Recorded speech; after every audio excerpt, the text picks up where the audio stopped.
Hi, everybody. Welcome to another edition of Conversation with Calvin, We the Species, hosted by me, Calvin Schwartz. This series is done, quote, like in conjunction with the Garden State Film Festival, who I love dearly. I've been hanging around and messing around with the Garden State Film Festival, for 10 plus years as a journalist. It actually has been transformative in my life. Things have happened to me that's changed the direction of my life in a real positive, wonderful way. And Diane and Lauren, the work they do is amazing, and even more and more, this film festival just is just better and better and better. And this journey of mine affords me such great joy when I can meet people like I'm talking to right now. I want to call you Vincent, but it's Vinnie Corona-Evans, and I'll call you Vinny. And I don't even know where to begin. We've been talking for the last hour, and what Yeah. he's done with the River song, music, lyrics, and animation uh, by Vincent Corona-Evans.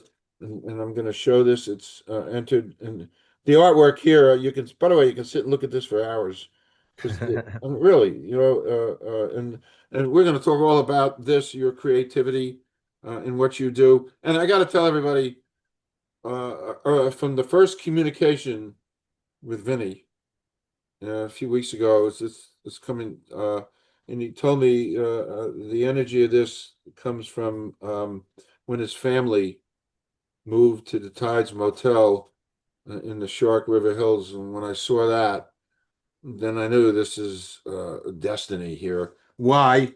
Because not necessarily plugging my book, but I will. There's a Tortoise in My Hair Journey of Spirit, which got its 10th national award the other night.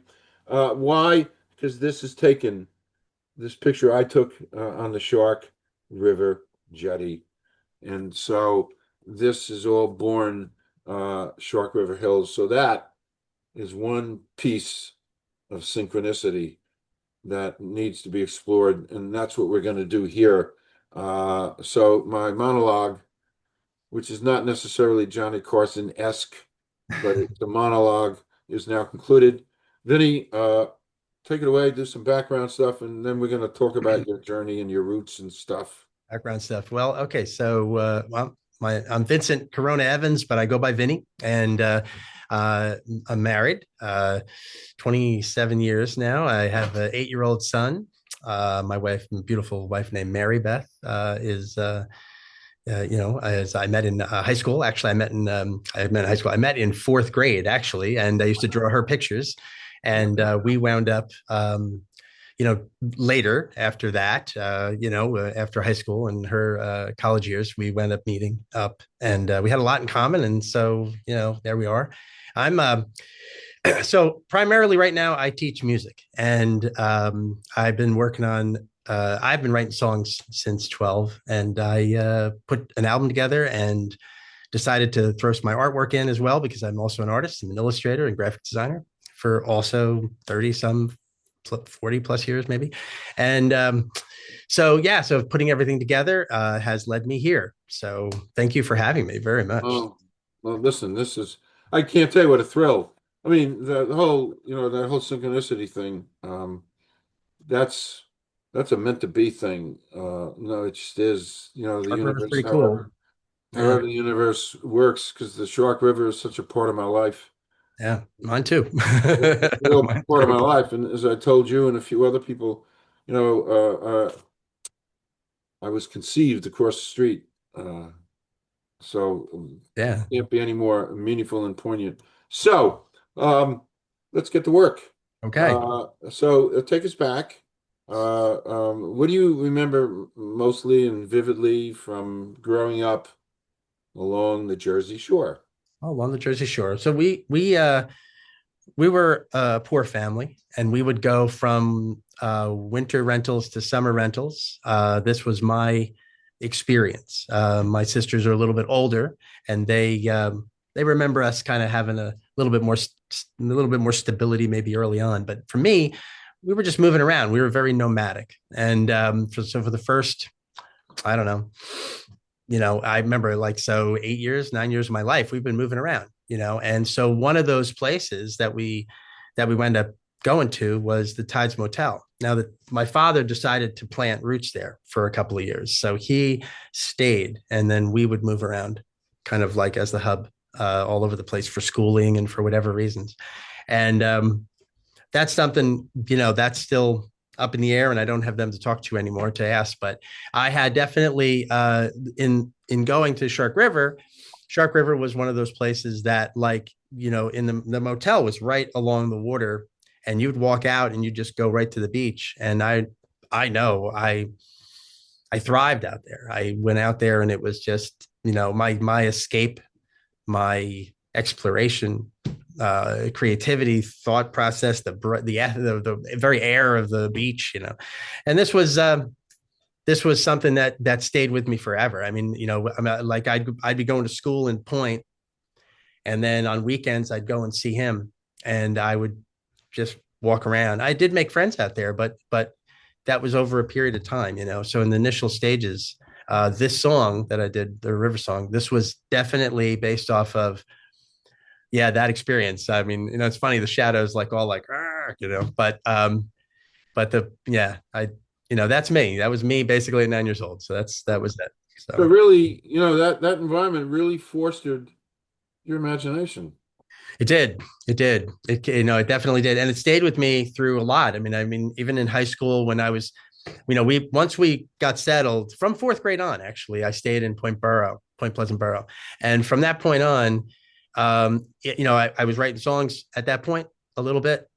And I know that, through the high school, through bands, through my artwork at the time, through different things that I was doing. I mean, Shark River was always there, it never left. This was a huge, chunk of pie in my psyche that was part of it. So, if I, and I would go back there periodically, like you said you would too. So like, I think it kind of draws us back, doesn't it? It does. It does draw us back. And it's been part of my life. It was part of the energy to help me write a book. Yeah, right. Shark River. Part of the energy to make me write songs. So there it is. Yeah. There you go. And the funny thing is, it's not one of these. It's not like the Nile River or the Amazon. It ain't too long. Right. It's just a little spit of a river. Yeah, I know, it's crazy, but Yeah, it's enough. It's enough. name. And I guess looking from the Shark River side, looking at Belmar, looking at that little thread of land out there that you're, and you got the water and you got the wind and you got the docks and the boats and the sound and the smell. It triggers creative people to do things, and that's it. Yeah. That's funny. The other day, I have a new thing. I get up in the morning, my ritual, and then I get up in the morning. I don't jump out of bed right away. I go to Facebook Reels and things just pop up. Whatever pops up, and I guess the algorithm sends me things. So there was an interview, Danny DeVito, I think he was with Charlie Rose, and he was talking about growing up. He grew up in Asbury Park, Neptune, and talked about the family dinners and the stuff he did, and one of the lovely pastimes that he remembers dearly is going to the Shark River and going fishing with his dad. Mhm. Wow, Isn't that cool? it's so cool. It's so Actually, cool. I'm writing him. Yeah, that's awesome. I'm going to write him a letter about that. That's awesome because that's a thing, isn't it? Yep. Yep. Yeah, bringing our son back to the water. You did. I did. Took my son when he was 10 back there. It's powerful stuff. Teaching him how to skip stones, like that. That I didn't do. I wasn't very good at that, so I didn't. So you're a musician, illustrator, and animator. Yeah. All these things. Did any of these things? What came first, actually? What came first? When did all this begin to merge? Okay, yeah, let's talk about that. So, like I say, what came first was probably the drawing, being isolated and moving around a lot when we were kids. I kind of, my two sisters had each other to say, two older girls. Little boy was kind of at the dinner table sitting there drawing, and I'm not saying they excluded me, but it was, we love each other very much. We're very tight. But in regards to drawing, I drew all the time. I used to draw pictures all the time. Oh my God, I used to drive my mother crazy with stuff. And then the same with the animation. The animation thing was, let's say, if I had any stack of paper, anything, from whatever. It's going to have little running men on it that I could flip, like a flip toy. Oh, And then we used to drive her crazy with that. That was really funny. But she liked the drawings, and then they would put them on the refrigerator and stuff. The music came from my, being that we didn't have a lot of money. There was this one moment, it was kind of significant, where my dad had, my dad and mom pulled me over. They said, did you want a bike or a drum set? At the time, I had taken sticks outside and started beating the heck out of a chair cushion, in the one room off to the side. And I remember that also drove my mother crazy. And but I used to do that all the time. So they thought, oh, I probably want a drum set. And I've thought about it. And I said, no, man, I really want a bike. I mean, I want a bike, it's going to get me back and forth to school. It's going to be everything. That was on a Friday, had my birthday on Saturday, drove it around. I was floating for 2 days, take it to school on Monday, and it gets stolen. So that I walk home crying. oof. I know the impact of the fact that my parents had no money for that bike. And so that was devastating. And then I went home. I felt very internally at fault. I was the bad kid. But what happened was my cousin, John, saves the day a little bit. A week later or so, he is going off to the Air Force, and he says, well, I'll give Vinnie my guitar. So I get this guitar, and the action's really high, and it's, it is what it is. But I think I learned Smoke on the Water from someone somewhere. And after that, I started writing songs.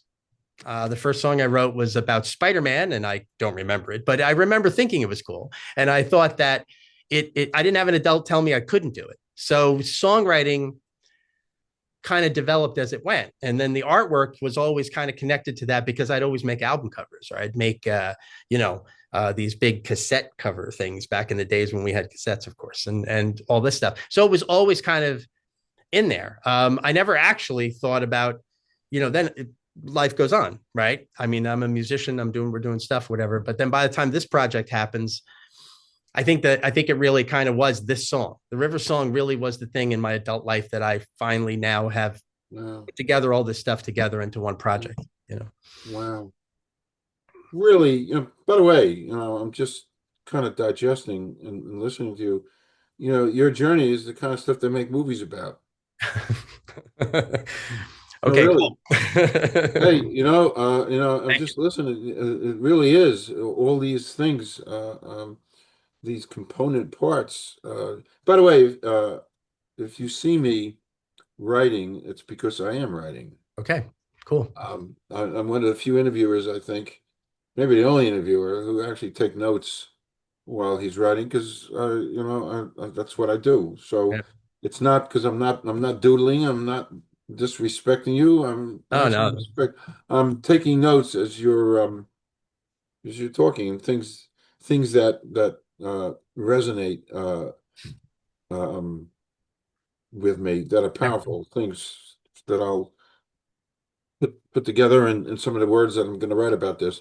So you created obviously every part of River Song, the visuals, the animation, the music, and stuff. And I'm curious about this. I know what I do when I write, and it's just a simple thing, I'm writing. But you got all these things. What does a typical day look like to you? Right. Well, so all of the entire River song, like from the recording, I have a full-time job. I also do graphic design and illustration outside. I do, I have done t-shirts for the past 20 years. I've done flyers for people, album covers as well, book covers as well. So having said that, that's my side hustle, I guess, right? Side job. And then is my stuff. So my stuff gets to be, I come into the store. For example, right now the store is closed. Ocean County Music is where my primary base is, right? And they opened up. We started doing a studio in here. We have Bandit Records, and you can go to banditrecords.com. You can see the artists that we have there. But what I'll do is I come in, I don't know, 10 o'clock at night, 5 o'clock in the morning, when, if after everything's done, and I go in, and then I sit in here and I turn on the lights and I turn on the studio and I record. So I've already, and so the songs themselves happen during the day. happen whenever. I'm driving, just, driving, and an inspiration hits and you have to write it down, or I have to like catch it on my phone. Um, and then I basically, so that's the music side of it, but the art side was the same type of thing. So once the album was kind of looking like it was ready, and I was still finishing off some songs, this drawing, I drew this character and I went, okay, so this is what I look like. Right. So, and then I started just going from there. And then I started framing it out and I started laying that out. And that was also 11, 12, 1 o'clock at night, in the morning. I'm getting 4 hours, 5 hours sleep. But it's the motivating factor. I mean, I don't know a single other creative that hasn't experienced that, and it's the truth. I think that, if you're really inspired to do stuff, I don't think that you think time or food or oxygen. I think you just do, Right. and I think Right. and I had a story to tell, at least for me. This is maybe one of the most self things that I've done in a while, and I think that I'm very happy that, I was taught, one of the customers that comes in here, his name is James Dalton, and I he know is James. That James. beard. Yes. James winds up being What a a wonderful friend of mine. beard. I mean, yes. I mean, that thing, right? Exactly. Amazing musician, amazing man. And he winds up, great father. He winds up coming in and he tells me I should submit to a film festival. And I said, okay. And then I talked to a guy named Guy Daniels. Guy Daniels runs a studio off of Route 34, no, Route 33 in off of Farmingdale, Deal. Yeah. He says, what you really want to do is talk to Diane. And he gives me her number. And I call, and this is weird because I don't usually do that, but I'm going to call because I was told, why not? And come to find out, her father, for a short period of time, owned the Tides Motel. Oh, wow. So Wow. this all is, when we talk about making connections, this is all, yes. Yeah. I mean, it's meant, if it wasn't meant to be, I don't know what was. Wow. Wow. Yeah. That's unbelievable. And it's just part of the community of us, as far as human beings on a planet, we're all creative, right? I mean, look at all the things you're doing. Look at all the things. I mean, you're right. I mean, but the time frame is irrelevant. You know what I mean? Yeah. In creating the river song, I can't stop staring. By the way, I am an emoter. I don't know if that's a real word, but I emote. When I look at things, I emote, and I look at a lot of things lately because I have a condition that I picked up in Sedona, Arizona, where I've been 12 times, and the condition is called deja vu. Mm.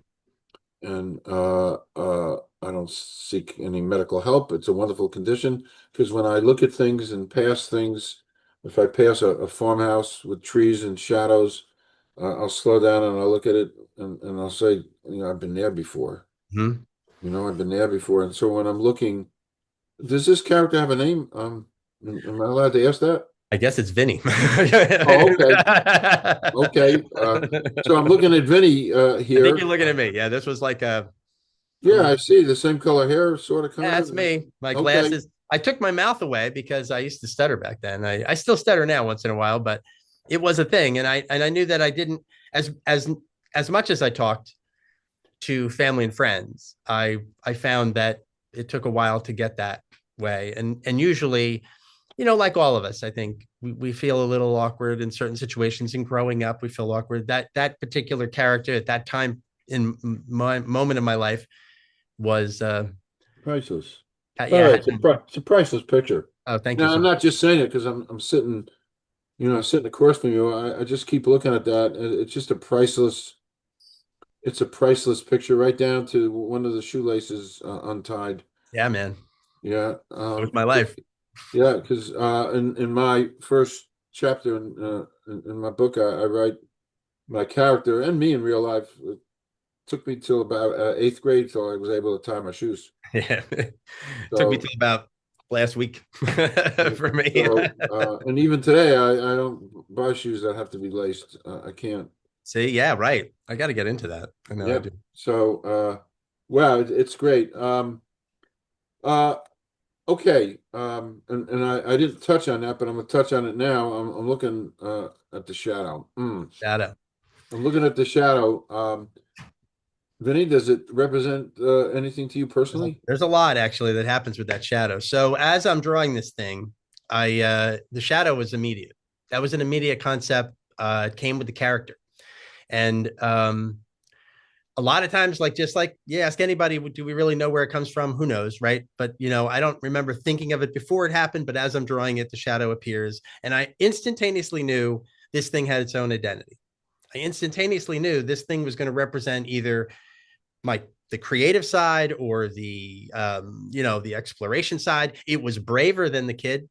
It wanted to do things that was more, it was able to do different things. And so what happens is the shadow, because I have to be honest with you, I've had to research this a little bit for myself because I touch on a lot of things in this shadow thing because this character develops over the course of that 3.5 minutes, right? Or whatever that is, 3:23, 29. The character winds up being like, it starts out as a shadow. It doesn't really want to do what the kid wants to do. And it does this stuff. It picks up some stuff, runs away. Then it's I don't know, it's a dragon, it's a Viking, it's it's a dinosaur, it's all kinds of stuff. But nearing at some point, it becomes a bear. And what it does is it becomes a cub.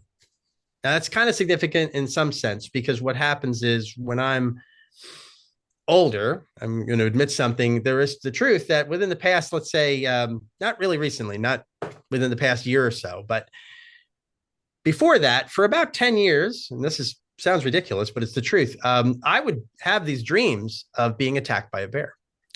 And this wasn't necessarily overwhelming. It was something that was just, listen, the guy's going to bed at 1 o'clock in the morning and he has this crazy dream. And that's kind of what I thought it was. And but really what it is was it's my subconscious wants to get in touch with me. My subconscious wanted to say, hey, there's something, And so I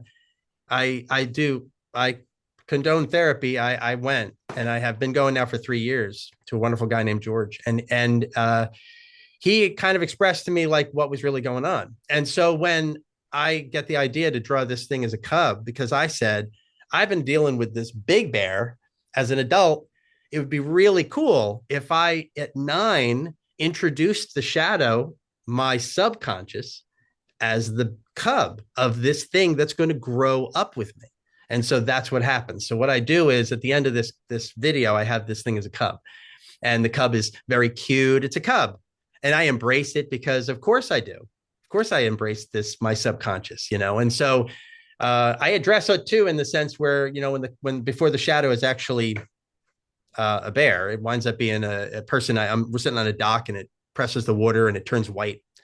And that's, my therapist had a huge thing with that one because he was like, ooh, this is, that means that you're addressing problems in your subconscious, And I mean, I'm not that guy. I don't even know all the real words that he said, but I can tell you it's interesting. It's interesting that it was kind of coming out of me naturally. And I think that on that part, I kind of let my creative side drive the bus. And from that, the creative side and the muse, right? So, right. And like, so, you took that to write the song, you took that to play the song. And now I'm doing that to draw the song, draw it out and animate it. And that was surprising to me that I was really going through this whole little video has this like a therapy thing for me going on. And I kept it in because it was crucial really, because it felt very much like it felt real and it felt, it has me talking about things that maybe like, I don't know, do you go around with a sign that says I'm going to therapy, but that's okay, man. I'm me. Right. And so the truth is, this is all part of this human journey that we're on. And yeah, I mean, it winds up making us stronger in the end. So by the end of this thing, the bear comes back, becomes the boy's shadow at the end, but he's going to carry it on. Yeah. The story continues. So, And he'll be back because I have other video plans Oh, for him. cool, But right now it's you know, cool. yeah. Um, when you wrote the music, and I know nothing. I mean, I'm a writer. Not never in my fabric did I ever entertain of writing music beyond. But when you were writing the music, did the visuals already exist in your mind? Um, I'm gonna say not necessarily. When I was by the time I wrote the song, I write the music, and then what happened with that particular song is interesting. So I'll tell you. I got students and they're back to back. And sometimes when they call out, I have a half hour, I have a free half hour. So what I'll do is I kind of have challenged myself since COVID that now I say, well, I'm just gonna write a song. Like a song. I don't know. It could be garbage, but it might be okay. And so in this particular example, this one was okay. I did the acoustic guitar, then I did to a metronome. Then I have an electronic drum set over here. I jumped on that, did the bass, did the guitar. And it wound up being like, whatever. It was slapped together. But then it stayed with me. I listened to it driving around and I was like, no, I really like that. I started putting some lyrics on there. And then it all kind of came out. When the first time the animation kind of took place, I wound up still needing to put guitar parts down. So it was kind of happening as the song was kind of still being recorded. Remember, this was all over, like I said, the art really was like 11 to 1. And the recording was really 5 to 7 or 5 to 8 in the morning. So I would be drawing something and then if I could do it all in one night, I'd wake up again early and I'd go back in and I'd now I was thinking about it, but not necessarily from the structure of the song. The main thing is already there, in that regard. But it was So interesting. you're a one man show with all of this, and as I keep digesting, music, lyrics, animation. Um, was there a particular special kind of challenge being a one man creative team? Um, I think so, but I've been doing it a while. So on the music side, I don't think I have a problem in the sense of saying that I'm myself. You know what I mean? Like I'm not trying to prove anything to anybody. I'm just writing a song. I'm writing a song that's from me, from my heart, and that's it. And then in regards to vocals, I sing the way I sing, so I'm not too worried about that. You know what I mean? It kind of takes it's my fingerprint on the world. It's like I am me. But in regards to the art stuff, it was a bit of a challenge for me to kind of like so I think that was an eye-opening thing because I definitely planned out how far everything could take, the meter of my cuts, of Mhm. how things I'm not Spielberg, so but the angles of with which I wanted to draw these things and where the character was going to sit, um frame rate, how many drawings I actually had to do mathematically. um then How long was this process? that took a year. Took a Wow. year. So Wow. it took a year to draw, and it's like, what's funny is because I'm by myself, and it was a couple hours when I could. You know what I mean? Yeah. So but it had to be consistent. So like 4 months in, yeah, I'm tired, but I got to finish this thing. You Wow. know, and it was like it was really funny. There was like a very routine thing of me making a cup of coffee and then going upstairs and kissing my wife and son and Um, heading up, trying to get some stuff done. yeah. Yeah. Yeah, you know, It's no. funny. It's not funny. I'm trying to, with all the author stuff I do and the things that I'm learning about being a writer and an author that I never conceived of before. But and it applies to you too. It's like under an umbrella for creative people. And I just asked you how long this took, and you told me a year. I figured, well, draw a couple of pictures, but it's a year. And so what I'm trying to spit out is I had these epiphanies, these revelations that, and I actually sat down with my wife, who I got you beat. I got 49 years under my belt. Uh, You're in the 20s, I got Congratulations. 49. And I actually sat down with my wife after 49 years 2 weeks ago, and it has something to do with what you're saying. But I sat down with my wife and said, you know me better than me. Obviously, it's trite to say, but you do. And we're together 49 years. But you know what? The one thing you don't know what it feels like to be an author. Mm. You have no clue. The emotions, and it applies to you, the emotions, and have nothing to do with family, but uh, in some cases it does. Yeah. Because some people in my inner circle, with respect to my book, as Norman Mailer said, and it applies to you too, Vinny. As Norman Mailer said, writing a book for a guy is like giving birth, and you gave birth to Mm. the River Song. So I'm beginning to explore that in funny ways to kind of teach people, tell people, because I've lost some friends and family along the way. These last 2 years as fallout from disappointment and expectations and all these things. And but it's the we're creatives. Yeah. You're creative, and I'm a creative, and I'm not going to actually bring this up. It's not for now. Oh, by the way, all right. So I want to go off topic before I Okay. forget. I got to slap my face. Like Cher did to Nicolas Cage in Moonstruck. Mm-hmm. Snap out of it. Snap out of it, Calvin. This is That's not funny. for now. Maybe you come back. We'll talk about this. I'd like to pursue this, Yeah. how people perceive us. But here's an off-topic question for you because we're winding down anyway. So, all right, excluding family or friends. Now, I may know the answer to this. I don't know. Excluding family or friends, somebody living or dead you'd like to spend a day with. Mm.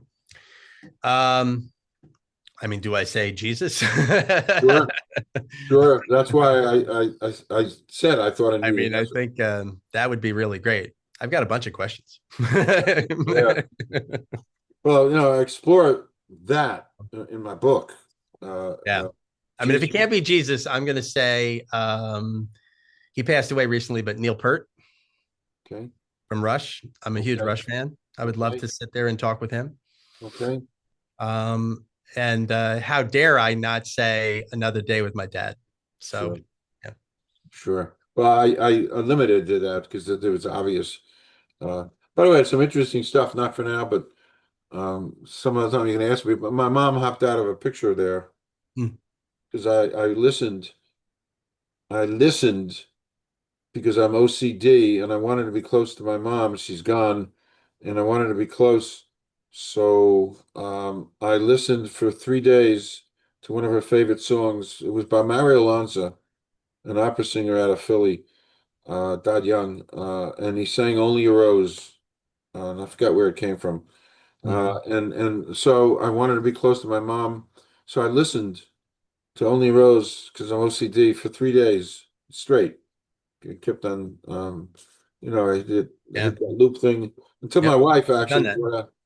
brought out the F word. And when she uses the F word, I know she's pretty serious about things. So, I stopped. And then a few days later, because I bonded with my mother because that's her favorite song.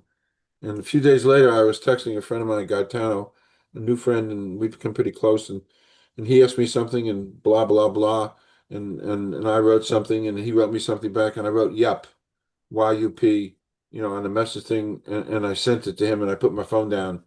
And 15 minutes later, I picked up my phone just as a reflex because I got to have the phone in my hand, and I looked, and I was filled with goosebumps because there in the outgoing message, which wasn't sent, was the word mom typed.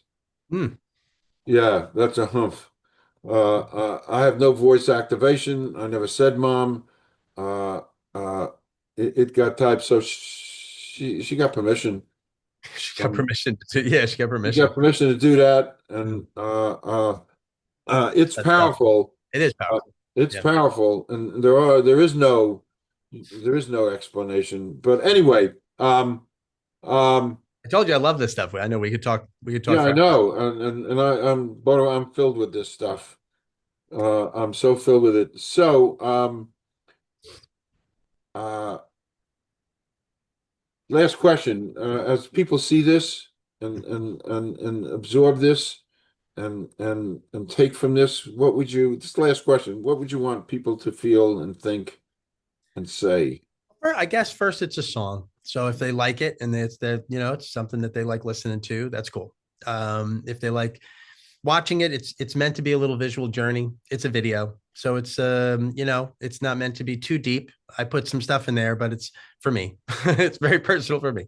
So hopefully they just enjoy it because it's fun to watch, maybe, and yeah, so it's super cool. It's going to be on Saturday. I know it's March 28th, right? I think it is, right? It's Okay, going to yep, yep. 12. I'm between the 12:30 block and the 2:15 block. Okay, I'll look at that real quick for my notes. But the yeah, I mean it should be fun. I'm going to be there, so super cool. perfect. My son. Perfect, perfect, perfect. So, I'm so grateful for this, for your time and getting to know you and sharing this stuff. And I knew, as soon as I saw the tides in the Shark River Hills, I just knew. I said this before, I'm saying it again, that this is special because, Cool.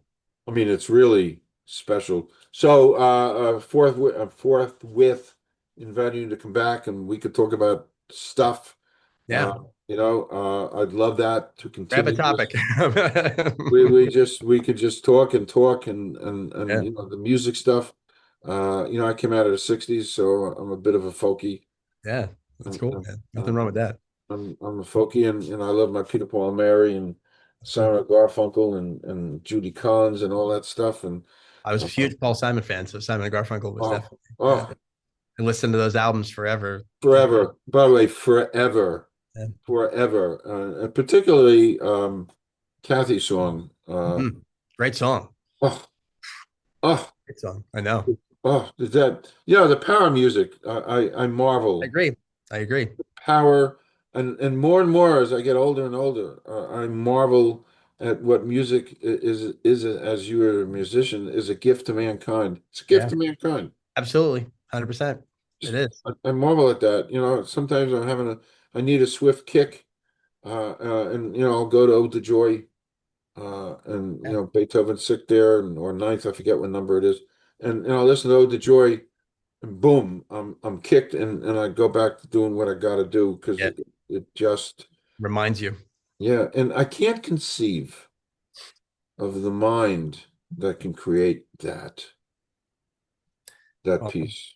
I think that human beings, I think that he was, that was it's God given, right? I mean, it's a muse. It's above us. It's we it's like a cell phone in our brain where we like kind of hope that the frequencies come down and we get a trickle of something, and every once in a while it hits us directly.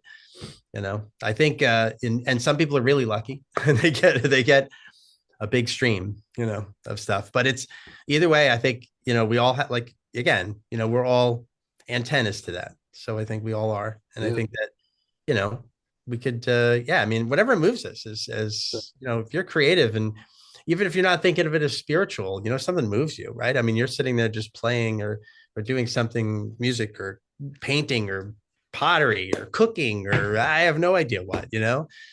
I mean, I think that there's art in everything. So, I think there's very creative people yeah. um, doing all kinds of different things. So I think, a human being, that's it. You're just Right, part of human, right. that's what it is. So good stuff, really good stuff. And Vinny, hopefully I'll see you there Thursday. I'm gonna Yeah. pop in and we'll talk.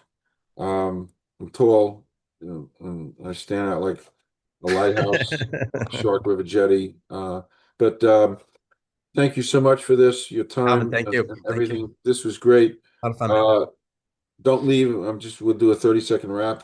Yeah, yeah, Uh, yeah. Yeah. thank you, and only good luck with Thanks, this. Calvin. Thank you so much, man. Thank you. Thank you, All right. thank you, thank you. Awesome.